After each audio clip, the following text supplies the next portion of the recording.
boa noite. Ou melhor, bom dia, se estiver ouvindo isso pela manhã. Boa tarde, se estiver ouvindo após o almoço. E boa madrugada, se tiver ficado sem sono e decidiu ouvir a gente. A lua cheia é a fase da lua em que mais dá para ver o satélite natural, por conta de sua posição em relação à Terra e ao Sol, do qual ela reflete a luz. Mas a fama da lua cheia não se dá por isso, e sim pelo monstro que surge com ela. Em topos de colinas ou picos de montanha se encontra um ser corpulento e peludo. Algumas vezes ele está sobre duas, com os braços para trás e o peito estufado, ou de quatro, mas com a cabeça erguida para cima e com um alto e profundo uivo. Com garras saindo de suas mãos, presas afiadas em uma boca que solta grunhidos e um olhar carnívoro e faminto, o lobisomem é um monstro que vaga pelo mundo desde os primórdios da humanidade, causando medo e horror por onde passa. Acácio falando em mais um episódio do Gato Preto. Miau!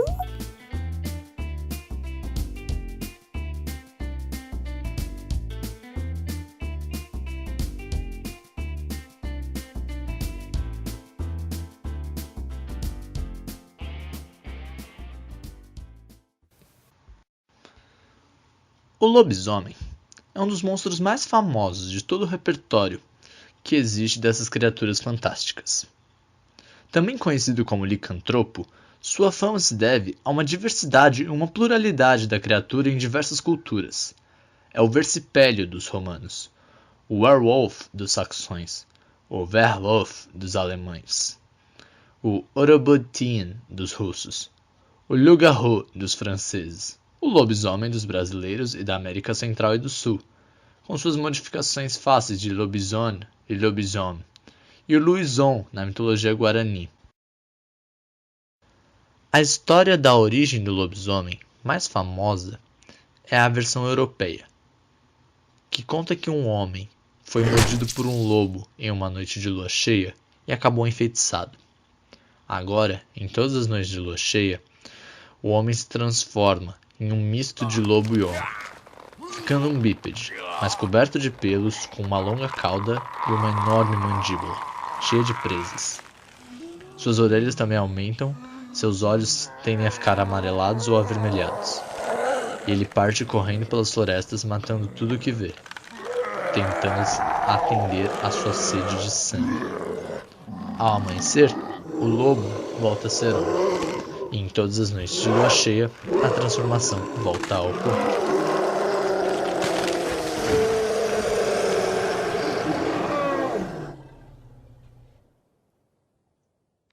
Apesar de ser a versão mais famosa, existem outras histórias que contam da origem do lobisomem na Terra. A versão grega narra a história de Licaon, um dos maiores tiranos que a Grécia já viu.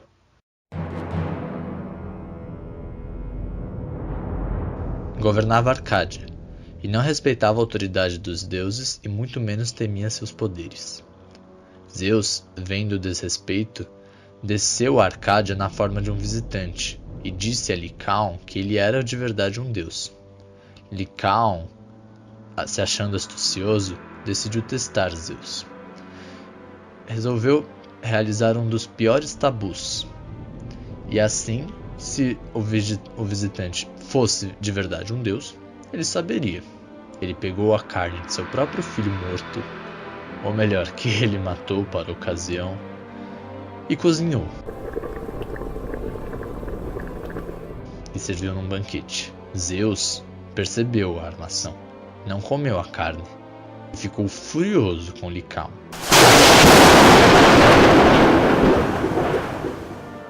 Incendiou seu palácio. Licaon sobreviveu, mas Zeus ainda não tinha terminado de lançar sua fúria sobre o tirano. Lançou uma maldição. Licaon percebeu que não estava mais andando sobre dois pés, e sim sobre quatro patas, em pernas finas e peludas. Quando percebeu que tinha até uma cauda, grandes orelhas e um enorme focinho. Lycaon foi assim o primeiro lobisomem que existiu na Terra, de acordo com a lenda grega.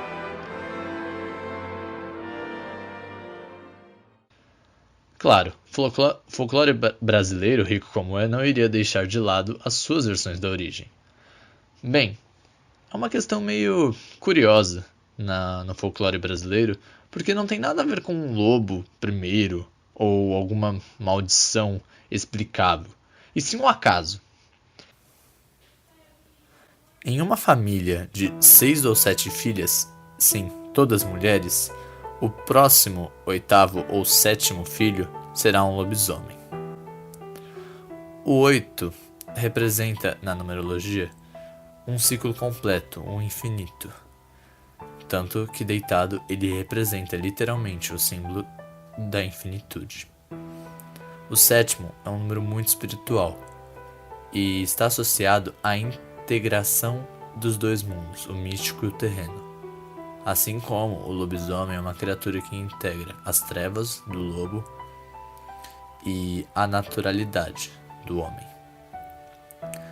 Também é um número que pode ser associado ao azar, pela besta do Apocalipse ter 7 cabeças, mas também muito associado ao divino, por Deus ter completado a sua obra máxima, o mundo, em 7 dias. Então, justamente são os dois grandes opostos se conformando na grande figura do 7, tal como os dois grandes opostos, o cruel e animalesco lobo e o racional e controlado homem, se fundindo na figura do lobisomem.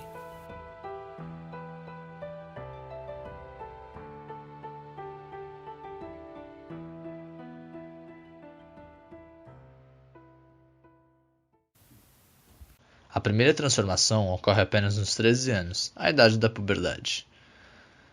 E se esse filho chegar à idade adulta e tiver um filho, esse filho também será um lobisomem, independente de ser o primeiro, o segundo ou até mesmo o 20º filho, ele sofrerá da doença.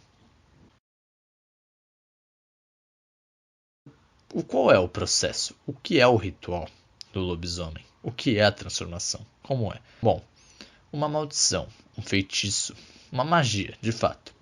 O que se diz licantropia. Para quem é mais achegado nas curiosidades e não acredita de fato nas criaturas e nos monstros, a licantropia é a crença ou a pretensa para que alguém se transforme em um lobo. Mas o que causa no homem a transformação de lobo? Bom, na maioria das fontes que eu pesquisei e do que eu conhecia já da história previamente, era a lua cheia. Mas há outras versões que dizem que o lobisomem também age nas noites de sexta-feira, independente da lua. Eu vou quebrar depois com essa visão, mas eu não vou me adiantar muito agora porque o argumento está numa outra parte. Mas eu já vou dizer que eu não acredito muito na segunda versão. Para mim, a lua cheia é a chave para desencadear no homem a transformação em lobo, seja ela parcial, sendo um misto de homem e lobo, ou por completa, como no caso de Lycaon. E o que o lobisomem faz quando está transformado? Bom, o homem perde a racionalidade e a consciência de si como humano. Ele naquele momento é fera ou é lobo. E ele caça. Mas muitas vezes o lobisomem é muito visto como sanguinário. Em muitos casos ele é mais sanguinário que um lobo normal, que às vezes ele pode até estar satisfeito, mas ele gosta do esporte de caçar e de ver o sangue das vítimas escorrendo. Às vezes, em muitas versões até do folclore brasileiro, o lobisomem não caça, e sim ele deve percorrer uma trajetória.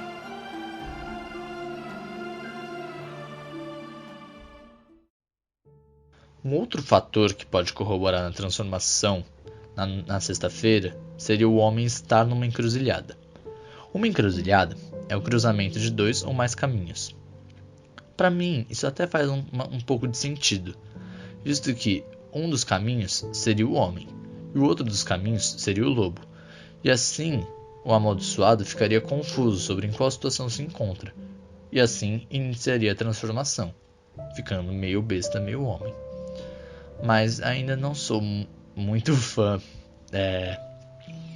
dessa versão por causa das noites de sexta, e eu já vou explicar o porquê.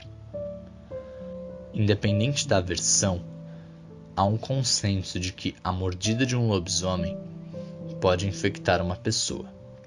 O que isso quer dizer? Se um lobisomem atacar um ser humano com uma mordida e a pessoa conseguir fugir ou sobreviver de alguma forma ao ataque, a pessoa muito provavelmente já terá contaminado a maldição, e logo na próxima lua cheia ela também será um lobisomem. Agora, lembra que eu falei que não fazia sentido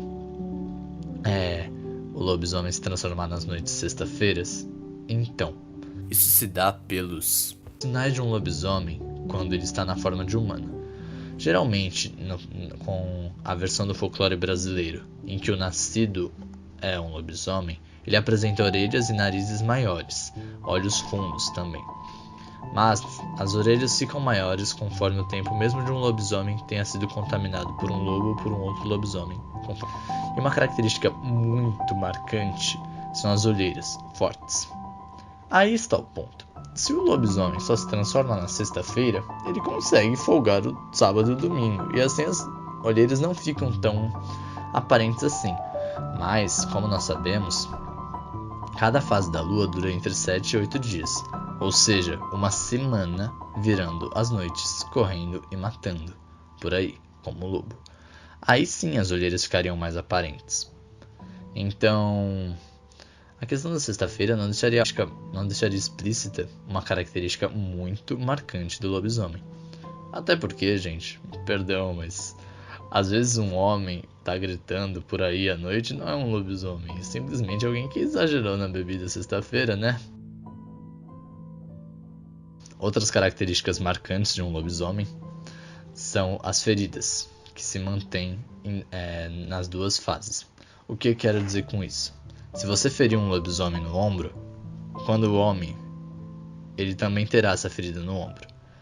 Se você fizer um corte no braço do lobisomem com um formato específico, quando ele retornar para a forma de humano, o corte se manterá lá.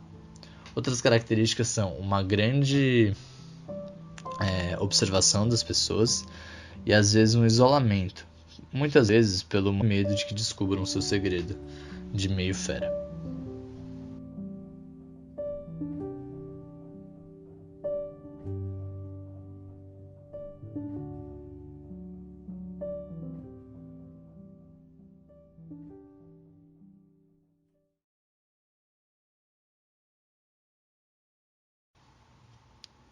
E agora? Você está parado na floresta e a 10 metros de você tem um lobisomem. Ele seja como for, um completamente lobo ou um bípede meio homem, meio besta. Ele dá lá na sua frente. Um pulo dele, ele pode te acertar e te morder. Mas você não é despreparado. Você trouxe sua faca e sua arma, carregada, claro. Bom, eu sinto lhe informar. Se a sua faca ou as balas da sua arma não forem feitas de prata, você só vai atrasar um pouquinho o lobisomem. Claro, talvez você consiga fugir, mas você quer garantir sua vida? Prata. Prata é um material que, em todas as versões da lenda, diz ser o único capaz de matar o lobisomem. Como eu disse, se você ferir a tiros ou cortes ou qualquer tipo de ferimento um lobo, quando voltar a ser homem, ele ainda terá essas características da marca das feridas. Mas, se você quer matar o lobisomem, deve usar uma arma de prata e fincá-la no coração. Outra substância que é capaz de matar o lobisomem é fogo. Isso em várias versões da lenda, mas não tem nenhuma explicação nem da prata nem do fogo, por que eles são capazes de matar o lobisomem.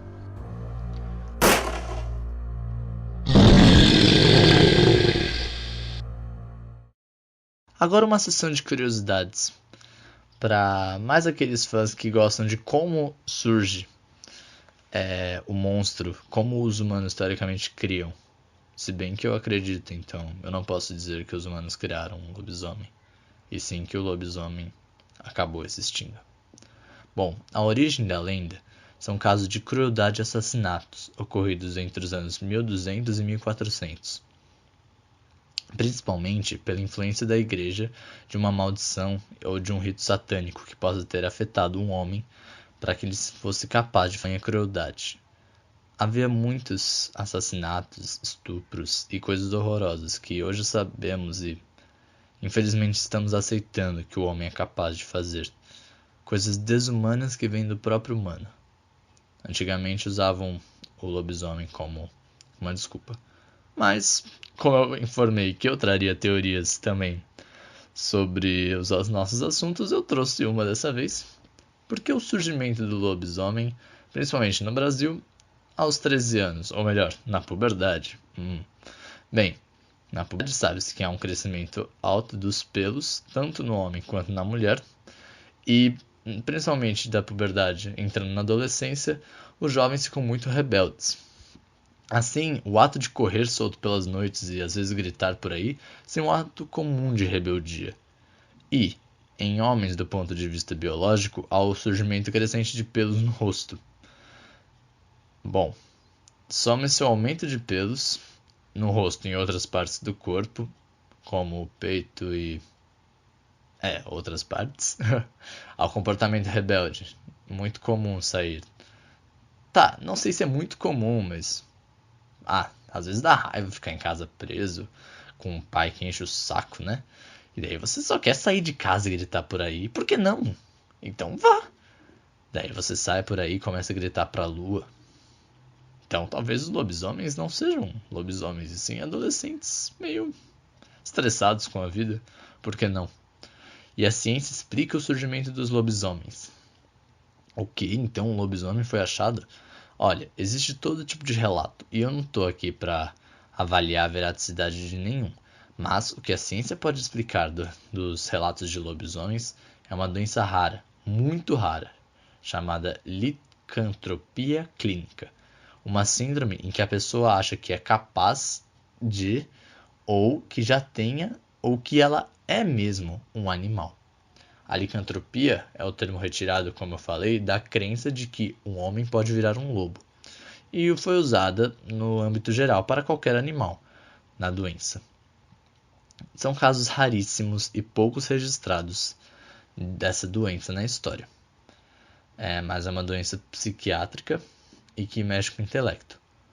O paciente chega a tanto ter relato de já ter sido ou já ter se transformado, quanto a mesmo a agir como um animal em certos casos, podendo assim ser uma doença um tanto quanto explicativa para o comportamento de às vezes uma pessoa uivando no meio da mata ou andando de quatro por aí. Bom, meus amigos, ficamos por aqui por hoje. Eu agradeço você ter ouvido até aqui. E não sei qual plataforma você escolheu, mas estamos disponíveis no Spotify e no YouTube. Se você está no YouTube, por favor, deixa seu like e se inscreve aí no canal. Daí você consegue ter sempre acesso a notificações de quando saem os nossos próximos episódios. Se você está no Spotify, você consegue compartilhar. No YouTube também. Então manda o link aí no WhatsApp, no Instagram, daí outras pessoas podem ouvir as nossas histórias, mandar mais ideias aqui pra gente conversar. Tá legal? Então, muito obrigado. A Cássio se despede. Então, boa noite. Ou melhor, bom dia. Ou boa tarde. Ou é melhor você ir dormir. O dia amanhã é longo e você pode ouvir muitos outros episódios quando o sol nascer. Muito obrigado e até a próxima.